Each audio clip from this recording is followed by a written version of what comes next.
যা কিছু করি আর না করি সব কিছু একজনই দেখেন, তিনি কে? আমি কোরআন ভুলে গেলাম, আল্লাহ আমারে ভুলে গেল। এই জন্য মনে রাখতে হবে, এখন তো নবীরা নাই, এখন আছে কি? কোরআন। আর এই কোরআন শিখার জন্য, কোরআন পড়ার জন্য যাবেন আলেমদের কাছে।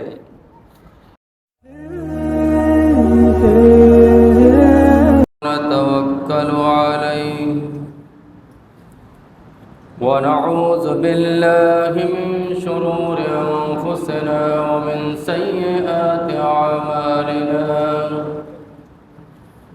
من يهده الله فلا مضل له ومن يضلله فلا هادي له ونشهد أن لا إله إلا الله وحده لا شريك له ونشهد أن سيدنا وحبيبنا ومولانا محمدا عبده ورسوله الذي أرسله بالحق بشيرا ونذيرا وداعيا إلى الله بإذنه وسراجا منيرا فقد قال الله سبحانه وتعالى في كلامه المجيد وفي فرقان الحميد أعوذ بالله من الشيطان الرجيم بسم الله الرحمن الرحيم قد أفلح من زكاها وقد خاب من دساها وقال الله سبحانه وتعالى في شان نبيه الكريم آمرا ومخبرا إن الله وملائكته يصلون على النبي يا أيها الذين آمنوا صلوا عليه وسلموا تسليما اللهم صل على مولانا محمد وعلى آل سيدنا اللهم صل على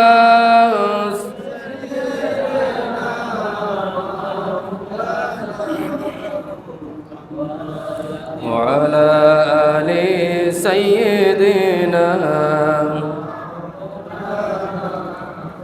बढ़िया जाओ रे বাংলার হাওয়া ওই যে সোনার মদিনা মোদের সালাম খানি পৌঁছায় দিও নবীজির রোজায় আল্লাহুম্মা সাল্লি আলা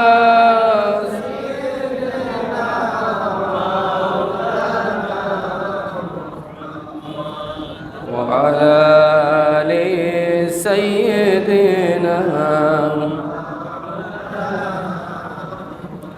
بلغ العلا بكماله كشف الدجى بجماله حسنت جميع خصاله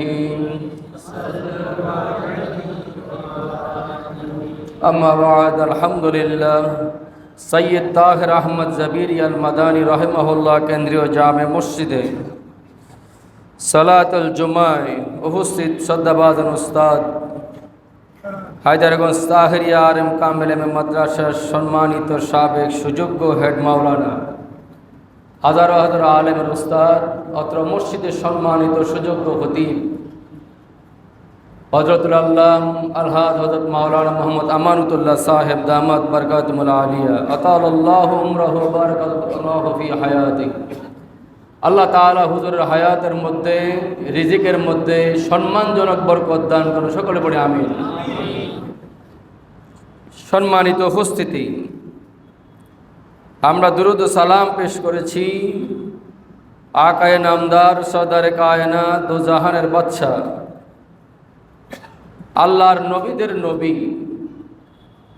সাইয়্যিদানা মুহাম্মদুর রাসূলুল্লাহ সাল্লাল্লাহু আলাইহি ওয়াসাল্লামের প্রতি আল্লাহ তাআলা আমাদের সকলের দুরুদ ও সালাম খানি সোনার মদিনায় পৌঁছায় দেখ, আমরা সকলে পড়ি আমিন। সম্মানিত উপস্থিতি, সময় আমার খুব কম, এজন্য আমি খুব সংক্ষেপ করে নিয়েছি। আমাদের আজকের খুতবার আলোচনা যতটুকু আছে এই বিষয়ে সংক্ষিপ্ত একটু আলোচনা করব। আগামী জুমায় আমাদের কোরবানি সম্পর্কে আলোচনা হবে ইনশাআল্লাহ। আল্লাহ তাআলা আমাদেরকে তৌফিক দান করুক, আমিন। আল্লাহর তৌফিক ছাড়া কোনো কিছুই করা সম্ভব না। আমরা চেষ্টা করতে পারি, কিন্তু তৌফিক দেন কে? যোগ্যতা দেন কে? হায়াতের মালিক কে? মৌতের মালিক আল্লাহ। সেই আল্লাহর কাছে আমরা কামনা করি আল্লাহ তাআলা আমাদেরকে আগামী জুমা পর্যন্ত মসজিদে এসে বসার তৌফিক দান করে এবং হায়াতে বরকত দান করে, সকলে পড়ে আমিন। সম্মানিত উপস্থিতি, আমি কোরআনুল কারীমের ছোট্ট দুইটি আয়াত তেলাওয়াত করেছি। এ বিষয়ে সংক্ষিপ্ত আকারে কথা বলবো।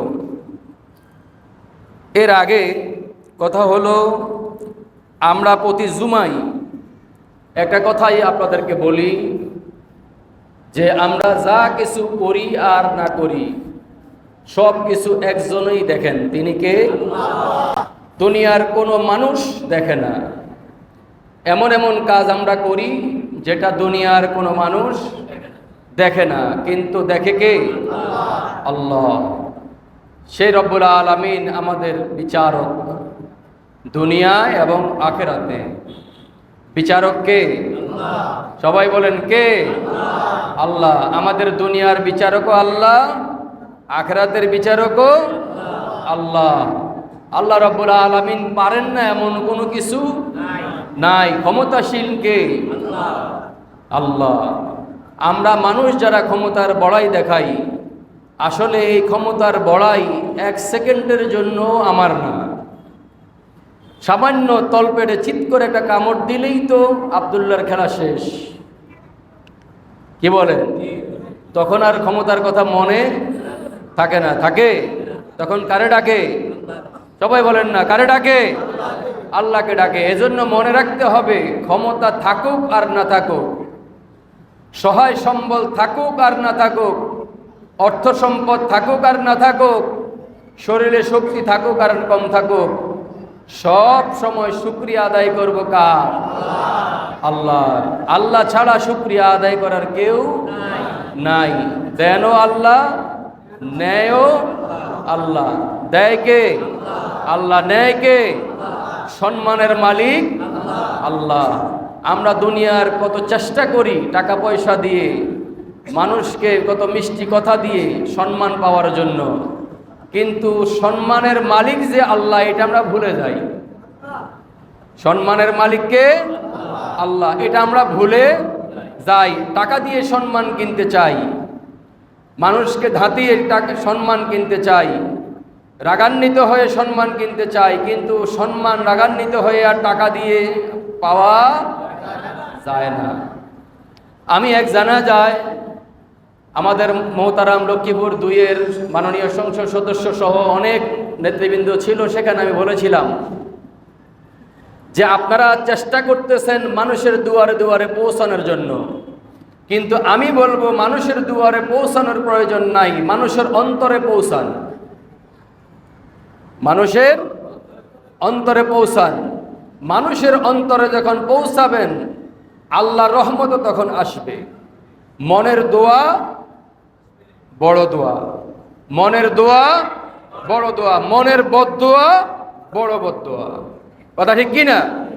একটা মানুষের, কোনো মানুষ যদি বিপদে পড়ে, যেমন আল্লাহ রাসূল সাল্লাল্লাহু আলাইহি সাল্লাম কোনো বিপদ লক্ষ্য করলে, বিপদ দেখলে তিনি ঘর থেকে বেরিয়ে আসমানের দিকে তাকিয়ে আল্লাহর কাছে বলতেন, আল্লাহ বলে ডাক দিতেন।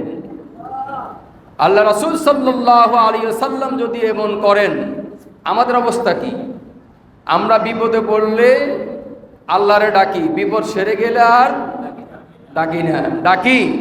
কথা বলেন, ডাকি? তখন ভুলে যাই, বেমালুম ভুলে যাই যে আল্লাহ একজন আছে, এটা আমরা বেমালুম ভুলে যাই। এজন্য মনে রাখতে হবে, যখন যে অবস্থায় যেমনই থাকি না কেন, সব কিছুর একচ্ছত্র মালিক কে? আল্লাহ তাআলা। সম্মানিত উপস্থিতি, কোরআনুল কারীমের এই আয়াত আজকে আমাদেরকে মনে করাইয়া দিচ্ছে যে আল্লাহ তাআলা দীর্ঘ ১৫০০ বছর আগে কোরআনুল কারীম নাজিল করে দিয়েছেন আমাদের মুক্তির জন্য। কিসের জন্য? সবাই বলে না, কিসের জন্য? মুক্তির জন্য, মানবতার মুক্তির জন্য ১৫০০ বছর আগে কোরআন নাজিল করেছেন কে? আল্লাহ। হাজার হাজার লক্ষ লক্ষ বছর আগে আল্লাহ তাআলা পৃথিবী সৃষ্টি করেছেন। হযরত আদম আলাইহিস সালাম থেকে শুরু করে ১,২৪,০০০, মতান্তরে ২,২৪,০০০ আম্বিয়া কেরাম পৃথিবীতে প্রেরণ করেছেন কে? আল্লাহ। সব নবীদের একটাই দাওয়াত ছিল যে আল্লাহ এক, আল্লাহ ছাড়া কোনো মাবুদ নাই, আল্লাহ ছাড়া কোনো মাবুদ নাই। আজকেও আমাদের কোরআন আমাদেরকে শিক্ষা দেয় যে আল্লাহ এক ও একক, আল্লাহ ছাড়া আর কেউ নাই। আছে? কথা বলেন, আছে?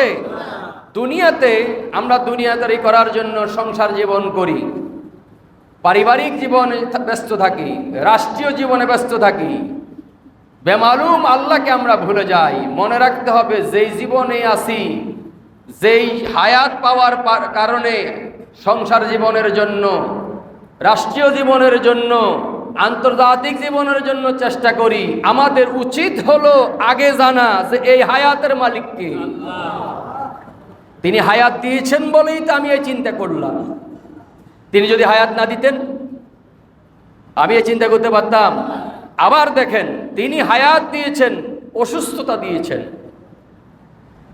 হায়াত দিয়েছেন, অসুস্থতা দিয়েছেন। তাইলেও অসুস্থতার মধ্যে পড়লেও ডাকে কারে? আল্লাহরে ডাকে। কোরআনুল কারীম এটাই বলে যে তুমি সুখে থাকো আর দুঃখে সব সময় ডাকবে কারে? আল্লাহকে। সব সময় আল্লাহকে ডাকবে। এজন্য আমাদের উচিত হলো, আমাদের কাজ হলো, আমাদের নিয়ম হলো, আমাদের রীতি হলো, আমাদের নীতি হলো কোরআনুল কারীম অবলম্বন করা, কোরআনুল কারীম পড়া, কোরআন অনুযায়ী জিন্দেগিতে আমল করা। এখন বলেন তো, আজকে ফজর নামাজের পরে আমরা কয়জনে কোরআন শরীফ পড়ছি? হয়তো এমন দেখা গেছে অনেকেই আছি আমরা যারা আজকে ফজর নামাজও পড়ি নাই। আছে না? আছে কি না? আছে। আছে না? আছে। আছে, অনেকেই আছে আমাদের মধ্যে। আমরা দুনিয়ার চিন্তা নিয়ে ব্যস্ত থাকি, আমরা দুনিয়ার চিন্তা নিয়ে ব্যস্ত থাকি, কিন্তু আখিরাতের চিন্তা আমরা ভুলেই যাই, আমরা ভুলেই যাই। এই জন্য ভাইরা আমার, কোরআনুল কারীম আমাদেরকে বারবার মনে করায় দেয় যে আল্লাহ তাআলার কোরআন যে অনুসরণ করেছে সে সফল হয়ে গেছে, আল্লাহর কোরআন যে বিরোধিতা করেছে সে বিফল হয়ে গেছে। কোরআন আমাদেরকে শিক্ষা দেয়। এই জন্য আল্লাহ রাব্বুল আলামিন বলেন, قد أفلح من زكاها وقد خاب من دساها। আমার আল্লাহ তাআলা কোরআনুল কারীমে বলেন, যে নিজেকে পরিশুদ্ধ করেছে, কদ আফলাহা মান যাক্কাহা, যে নিজেকে পরিশুদ্ধ করেছে সেই সফল কাম হয়েছে। ওয়া কদ খাবা মান দাসসাহা, আর যে নিজেকে কলুষিত করেছে সে ব্যর্থ মনোরথ হয়েছে।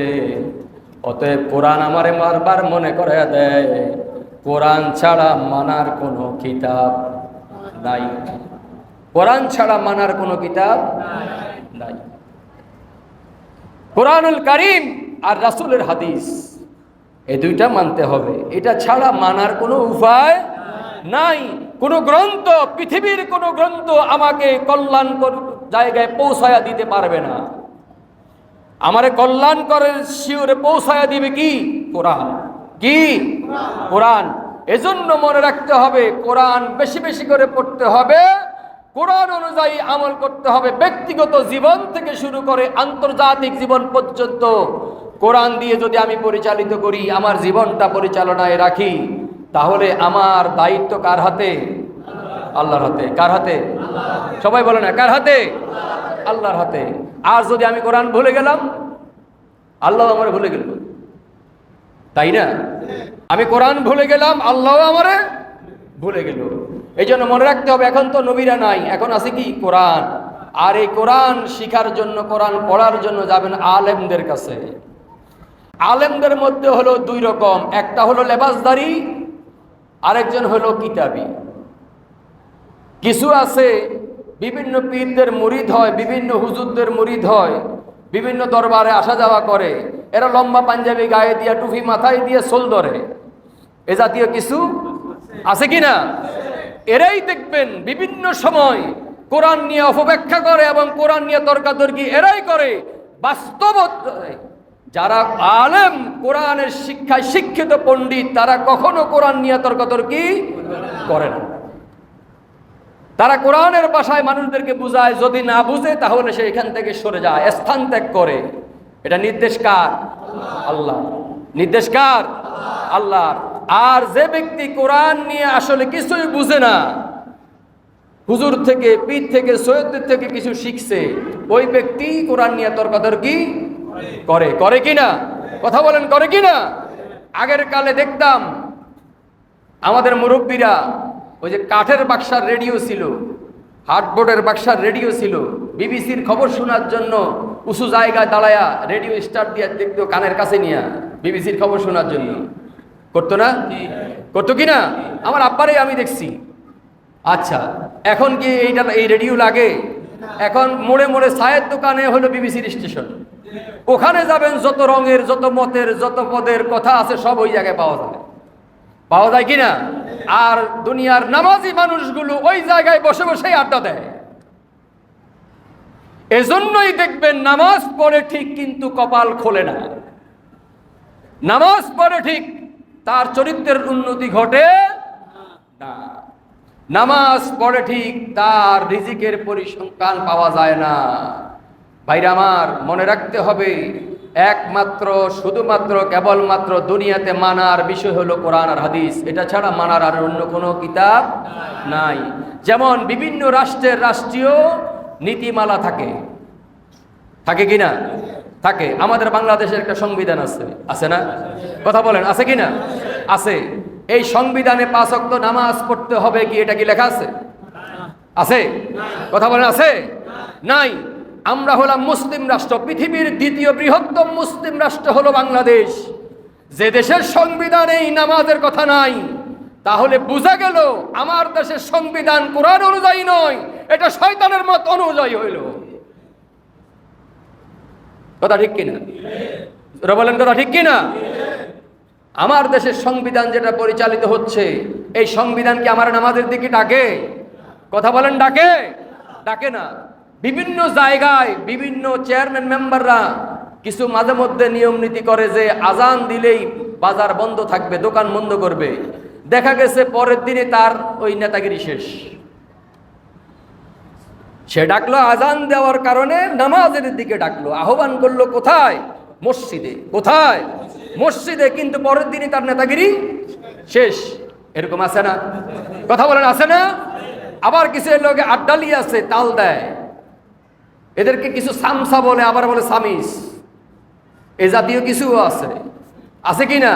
যে নেতাই যা বলে তাই ঠিক। গত জুমায় নেতার এক উদাহরণ দিয়েছিলাম, মনে আছে তো আপনাদের?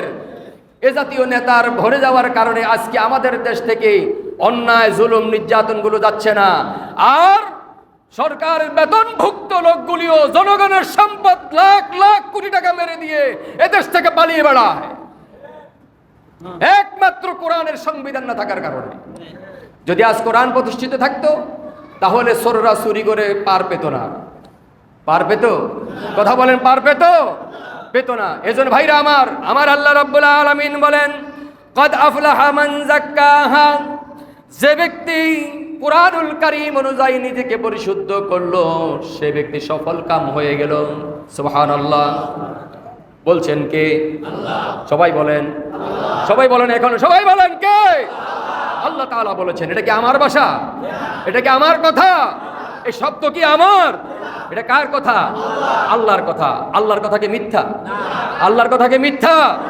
আল্লাহর কথা সত্য, এর উপরে কোনো সত্য কথা নাই। এর উপরে কোনো সত্য কথা নাই। ওয়াকাদ খাবা মান দাসসাহা, আর যে ব্যক্তি কোরআনকে অপব্যাখ্যা করে, কোরআনকে পিছনে ফেলে দিয়ে নিজের জীবন করতে চায়, ওই ব্যক্তি নিজের জীবনটা কলুষিত করে নিয়েছে। ওই ব্যক্তি তার স্থানটা জাহান্নামে দুনিয়ায় থাকতে করে নিল। কারণ একটাই, মানতে হবে কোরআন। কোরআন ছাড়া মানার কোনো বিষয় নাই। আর যদি কোরআন আপনি না মানেন তাহলে আল্লাহর কাছে গিয়ে কি জবাব দেওয়া যাবে? যাবে না।